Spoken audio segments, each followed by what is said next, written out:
আল্লাহর মতো লোক তৈরি হয়েছে, রশিদ আহমদ মঈনুদ্দিনের মতো লোক তৈরি হয়েছে। একদিক থেকে আল্লাহর ওলিদের বহর তৈরি করেছেন, আরেক দিক থেকে তিনি ছিলেন ভারত আজাদী আন্দোলনের প্রেসিডেন্ট। আমাদেরকে শিখাইতে আসো, আমাদের বড় বড় পীররা খানকার পীর রাজপথে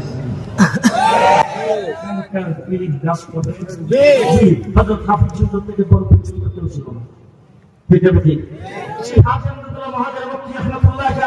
ইংরেজদের বিরুদ্ধে যখন আন্দোলন করেন 1857 সালে, যখন শামীমের যুদ্ধে মুসলমানরা যখন বাহ্যিক পরাজয় বরণ করেছেন, তখন মুসলমানদেরকে দলে দলে যখন ফাঁসির কাষ্ঠে ঝুলাইতেছেন, ওনাকে ধরার জন্য উনি যেই বাড়িতে ছিলেন সেই বাড়ি ঘেরাও করে ফেলেছেন। তখন ওই বাড়ির মালিক পুরা সেই ঘরের মধ্যে রাখে, সেই ঘরের এক কোণার মধ্যে একটা জায়গার মধ্যে চাকরি বিষয়া, নামাজের মশলা বিষয়া, তারপরে সেখানে ঢুকিয়ে দিয়েছেন। ওরা বাড়িটা পুরাটাকে তন্ন করে তালাশ করছেন, প্রত্যেক ঘর সব ঘর তালাশ করে যাওয়ার সময় বলছেন বুড়ার ঘরের তালার চাবিটা দেওয়ার জন্য। যেই বলছেন বুড়ার ঘরের তালার চাবিটা দেওয়ার জন্য, বাড়িওয়ালারা খুশ নাই। এই ঘরের ভিতরে তো হুজুর বুড়ার সাথে আছে, হুজুরকে তো এখানে তালাটা খুললেই তো পায়ে ফেলবে, এখন বাধ্য হয়ে চাবি দিতে হবে। চাবি দিছে, তালা খুললে ভিতরে ঢুকছে, অনেকক্ষণ পর্যন্ত ঘোরাঘুরি করলে বাহিরে এসে আপনার আস্তাবলের মধ্যে, আপনার বুড়ার ঘরের মধ্যে তো অনেক সুন্দর সুন্দর ঘোড়া দেখলাম, বড় মুখা তাজা ঘোড়া, বড় দামি দামি ঘোড়া দেখলাম, মাশাআল্লাহ আপনি তো খুব ভালো সুন্দর ভালো ভালো ঘোড়া পালেন। এই কথা বললেন তারা ছেলে গেল। কাজী আমদাদুল্লাহ মহাদের মুক্তিকে পাইল না, বাড়িওয়ালা তারা চলে যাওয়ার পরে তাড়াতাড়ি করে ভিতরে ঢুকছে, হাই হাই হুজুর কোথায়, হুজুর কোথায়, ভিতরে যায় দেখে হুজুর নামাজ পড়তে আছে। এই খ্রিস্টান বাকি এই ইংরেজরা কাজী আমদাদুল্লাহ মহাদের মুক্তিকে দেখতে পারে না, লাইন কার সাথে লাইন।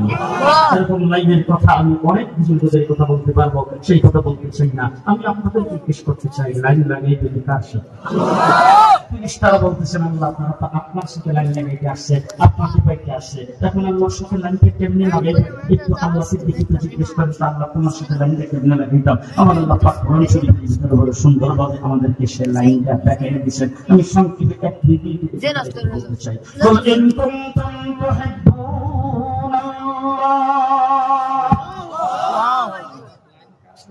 আল্লাহ কার সাথে? আল্লাহর সাথে লাইন লাগাইতে, আল্লাহর সাথে লাইন লাগাইতে হইলে আমার আল্লাহ রাব্বুল আলামিন রাসূলুল্লাহ সাল্লাল্লাহু আলাইহি ওয়াসাল্লামকে বলতেছেন, ও আমার হাবিব আপনি বলতেন তার যদি আমাকে আপন করতে চাই, আমার সঙ্গে যদি লাইন লাগাইতে চাই, আমার সঙ্গে যদি সম্পর্ক লাগাইতে চাই, আমার সঙ্গে যদি ভালোবাসার মহব্বত লাগাইতে চাই, ফাত্তাবিউনি আপনি বলিতেন তাদেরকে বলিতেন যে তোমরা আমার ইত্তেবা করো, তাদেরকে বলে যে তারা যেন আপনার ইত্তেবা করে। ইত্তেবা মুহাম্মদুর রাসূলুল্লাহ সাল্লাল্লাহু আলাইহি ওয়াসাল্লামের ইত্তেবা কেন বলছেন? একটা বিশ্লেষণ করে চাইও না, কেউ যতটুকু জানি যতটুকু বলতে চাই তাই অনেক সময় লাগবে। আল্লাহ রাব্বুল আলামিন খানা খাইতো, আল্লাহ খাওয়ার দরকার না, আল্লাহ খানা খায় না। রাসূল সাল্লাল্লাহু আলাইহি ওয়াসাল্লাম বলেন আপনি বলেন যে আপনার ইত্তেবা করতে, তার কারণ হলো আমার তো খানা খাওয়ার প্রয়োজন নাই, আমি খানা খাই না, খানা আপনি খান, পেটে খিদা আপনার লাগে, আপনি তাদের মধ্যে থেকে একজন মানুষ, সেই হিসাবে তারা খানাটা যখন খাই তখন যেন আপনার মতো খায়। কথাটা বুঝে আসতেছে? আমি জীবনে ঘুমাই না, আপনি যখন ঘুমান, আমি তো লাখ আপনি বলছি না তো বলা নাও, আমি ঘুমাই না, আপনি তাদেরকে বলে দেন আপনি ঘুমান, সুতরাং তারা যেন ঘুমাই না আপনার মতো ঘুমান।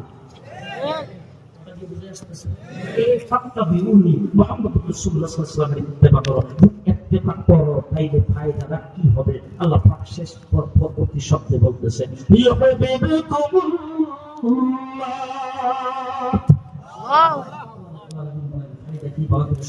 তোমরা আমার কোথায় পাইবা? ইসলামের তার কারণ হলো সরাইলের প্রমাণ যদি বড় লোক হয় তাহলে সে সরাই